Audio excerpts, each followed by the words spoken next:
So today we will speak about how our outreach actually is our inreach. No? Real outreach has to do with inreach. In our particular tradition, in many directions, there is a lot of concern with outreach, which sometimes is called preaching. Even to the point that for some practitioners that may be even considered as the goal of life. But actually it's important to understand that the goal of life is not outreach actually, but at the same time outreach could and should be done in such a way that it may nurture our real ultimate goal of life.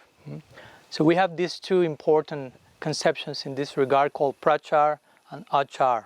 Prachar generally has to do with the dissemination of the sacred message, and achar has to do with one's own behavior. But interestingly, the word prachar also, if you divide it in two parts, etymologically speaking, has to do with pra and achar. So achar has to do with behavior, and pra means a very special type of. So prachar actually means a very special types of behavior, which sometimes we translate that preaching.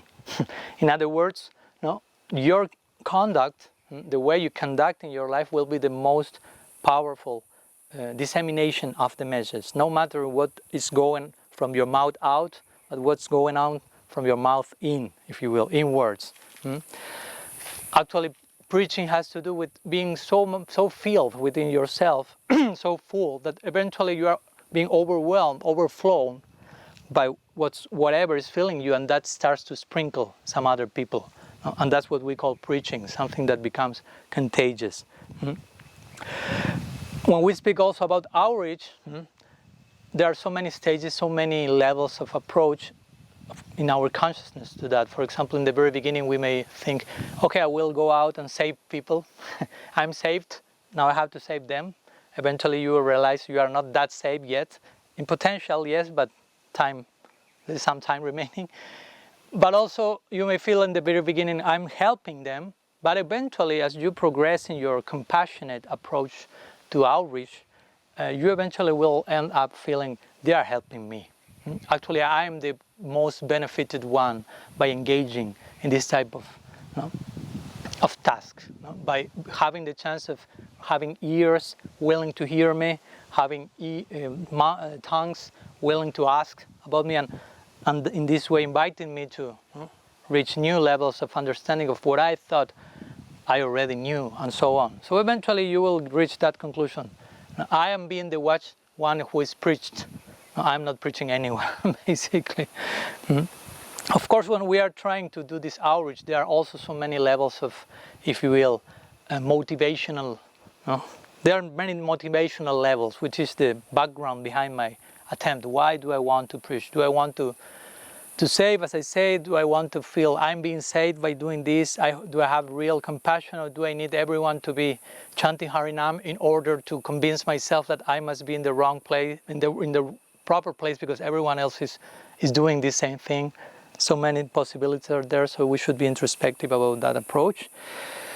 And again, the idea of preaching is not someday everyone will become devotee and that's the goal of life, preaching. Again, unlimited souls are here. Srishti Leela is ongoing affair for eternity, so there will be always new souls. It doesn't mean we shouldn't not be compassionate, we should stop our outreach. We should balance that between philosophy and feeling, as we always speak.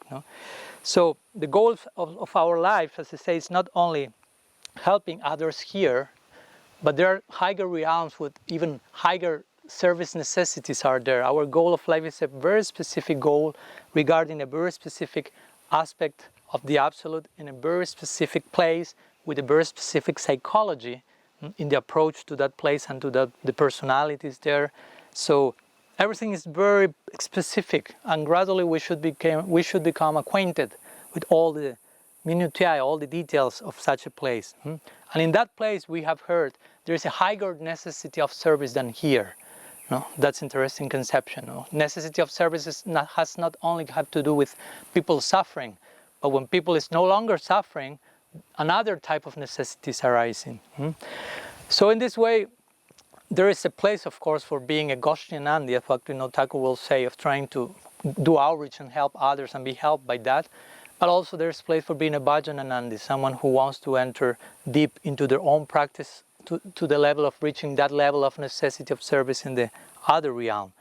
And in the words of Prabhupada Bhaktisiddhanta, a real Gostinandi, a real preacher, if you will, is an Bhajananandi who is preaching. In other words, you have to go deep into your practice, and whatever gems you find in the depths of the ocean of your sadhana, you can share that with that, and that will come again to you.